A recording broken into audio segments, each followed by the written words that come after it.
generally speaking, what are your thoughts on this team? Well, I can't believe, first of all, it's the 20th anniversary of Alabama softball. It's gone by extremely fast. We always tell the seniors, your senior year is going to go by like that. And 20 years seems like it's been that fast. But we're really excited. We have 12 people coming back. We have 3 or 4 returning All-Americans. I think that's the most we've ever had. And probably the fastest team we've ever had at Alabama. We have 9 green light girls, and 2 are right at the edge of yellow to green. And it's going to be a lot of fun. First thing, they got to get on base, then they can run. But if they get on base, I think we're going to be a very, very quick team. To be able to have that speed at your disposal, what does that do? It's unbelievable, because you know the saying, speed never slumps. And that's exactly the case. For most of them, if they put it on the ground and it bounces twice, they're going to be safe. So if we limit the number of pop-ups with our speed kids, they're going to get on base, because softball is so close at 60 feet the bases, and if you bobble it once, the kid's going to be safe. That's why it's such an exciting game, because if you bobble it just one little bit, that kid's going to beat it out. And then basically that turns into a double, because she's going to steal on the next pitch. So they just got to get on base. And I guess just the way that offense has kind of evolved here the last 5 years, just being able to get someone on base, probabilities for a run have now skyrocketed in that situation. Yeah, especially the leadoff. Last year we had some issues with some power in the lineup, and hopefully we've addressed it after last season, and we did a lot of work in the off season to get a little pop in the lineup. But still, when you have 9 girls that can run, I got to use that. I got to use that speed. If not, I'm wasting their talents. So they got to get on base, and then we're going to run. We've done a lot of hit and run, slap and run sort of things. Make the defense move, because once you make somebody move in the infield, there's a big hole, and we just got to hit that hole. Health-wise, how's everybody shaping up? Everybody's doing well. We had a couple off-season surgeries. Sydney Littlejohn had a little bit done on her ankle, and she got it out last year. I could tell it was hurting her, but she did all her rehab all summer, and she's probably 100%. And as most Major League Baseball players say, the only time they feel good is the first day of the season. We play 65 games, and it's a grind. Definitely a marathon, not a sprint. So we're trying to do our prehab and not our rehab. Talk a little bit about Haley and what she brings to this team. She's unbelievable, and she has matured so much in her 4 years here, and I think she'd tell you the same thing. She's become one hell of a leader. She's probably the hardest worker we've got on our team, and when you translate hardest worker with best player, that's a hell of a combination, because you don't get that very often. And she's one of those kids that came in with an extreme amount of talent, but she's worked at it. She's actually gotten better. And most kids with a lot of talent in high school, they rest on their laurels and they don't do anything when they get to college, and they feel like the talent is going to get them to where they need to be. She's not like that at all. She's improved every year. She's working on all her weaknesses. And anytime you can start in center field for Team USA like she's done the past 3 summers, you're pretty darn good. And to me, not only she's the best outfielder in the country, she's the best outfielder in the world. Coach, could you talk about some things you guys are doing today for Fan Day? We're going to do a little bit. We're kind of treating it like a game.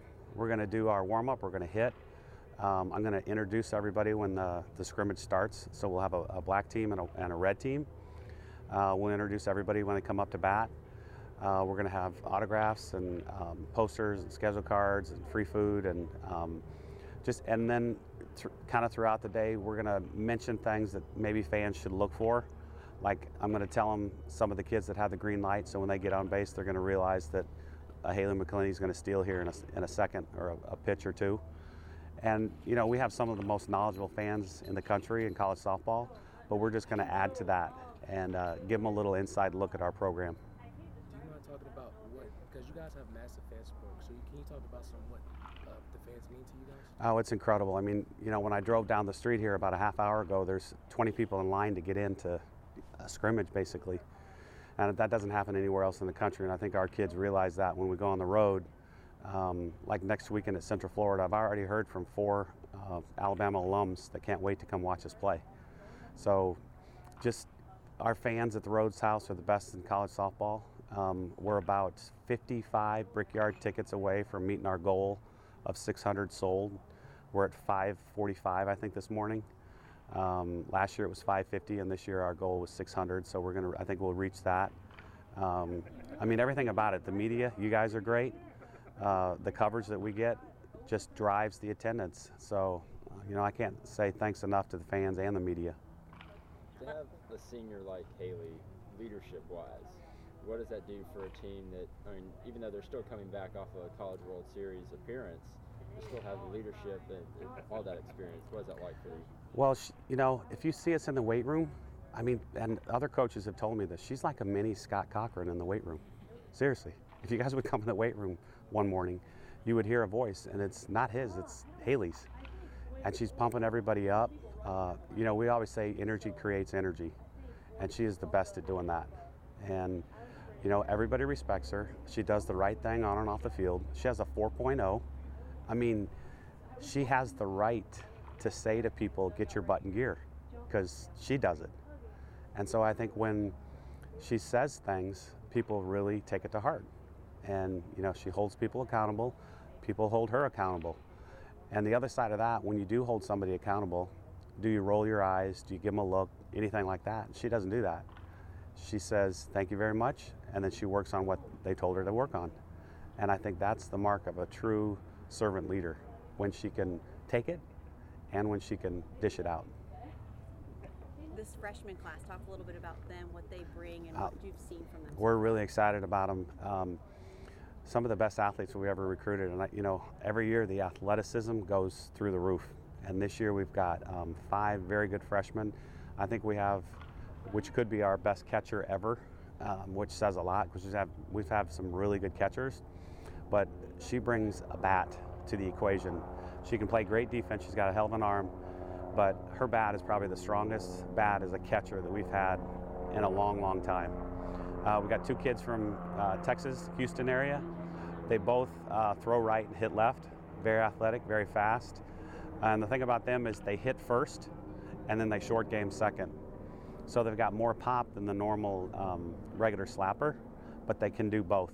And they're fun to watch. They're going to be very, very good. And I think this is going to be a good year for them, because we've got 3 seniors in the outfield, and they're going to push them, and they may start, I don't know yet, but they're going to learn from those 3 seniors. And that's going to be a great legacy for those 3 senior outfielders to pass on.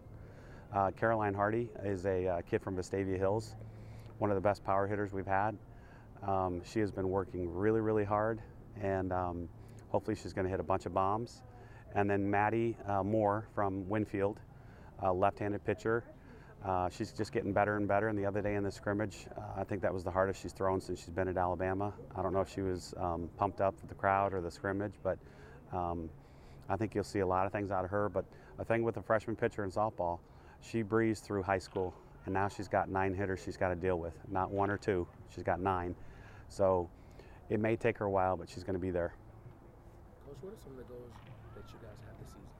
Well, we don't really talk about them a lot, but the unspoken goal is always, once you win a national championship, that's the goal. And I think every team from now on at Alabama, that's going to be the goal. But the one thing that we talk about is protecting our home turf. And no matter who it is, no matter who we're playing, whether it's postseason or regular season, we want to win at home, because I always want to send the crowd home in a good mood. And that's probably number 1 on our list, is defend Road Stadium. When Alabama football wins a national title, it seems another Yes. team does as well. Or 3. Yeah, more than 1. So how do you guys feed off that, and is there more energy this year because of what they did? I love being a spring sport, because I love to see what the fall sports do. I watch every press conference, I read every transcript of every team that plays in the fall, and obviously football won, and I know our team was excited when the very first team meeting was the day after they won, and that's as quick as it's been since they've won. So it was in everybody's mind fresh, what they did, how they did it. Obviously everybody watched the game, and I just think you learn from those fall sports as a spring sport. And it definitely gives you a little pep in your step and a little bit more drive. It does me. It's fun to see. And you can tell you're still so excited after so many years of being here, starting this program and getting it to where it is. What excites you the most, though, that still gets you ready to go? I just think, we say this to the kids, every team is a different team. No matter how many you have coming back, how many you lose, how many freshmen, it doesn't matter. Every year has a different feel to it. And it keeps you young, it keeps you excited. You would hope that the kids coming back get smarter, stronger, faster, better, but sometimes they take a step back. That's the fun part, to see how far these seniors have come in 4 years is unbelievable. And it really, really puts a good spot in my heart when you see these 4 seniors, how far they've come to their senior year. And I think you'll see it too when you interview them. Some of them were scared to death to talk to you 3 years ago, and now they won't shut up.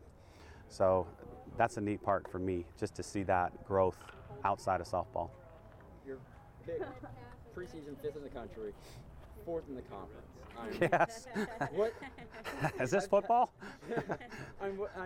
Is this easily the strongest you've seen the conference preseason? Oh yeah, definitely. Last year we could have had 7 teams in the World Series, 5 went. Well, I think we had 9 in super regionals. It's unbelievable how far this conference has come, but this year, without a doubt, the preseason. Now, you got to see what happens during the season, but preseason, I don't think a Pac-12 even has had this before, this many teams ranked. We've got 9 teams ranked and 2 got votes.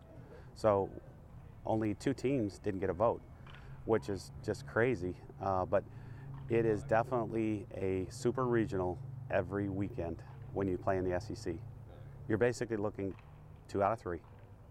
And you hope that you get 2 out of 3. You don't want to be swept, but it's very, very difficult to sweep a team, any team in the SEC, home or away. It doesn't matter. And I think that's why a lot of the coaches love to be in this league. And I think the opposite of that, a ton more coaches don't want to be in this league, because it is a super regional weekend every single time you play an SEC team. You kind of touched on everything. You kind of touched on Maddie as far as pitching. Lexi coming back, where have you seen her progress the most in the offseason? Which one? Azaria. Okay. She's probably the smoothest kid we've ever had, in terms of delivery, and her mechanics are almost perfect. And when you see her as a batter, you're like, oh, she's not throwing that hard. But then the ball gets in on you, and her ability to spot a pitch is unbelievable.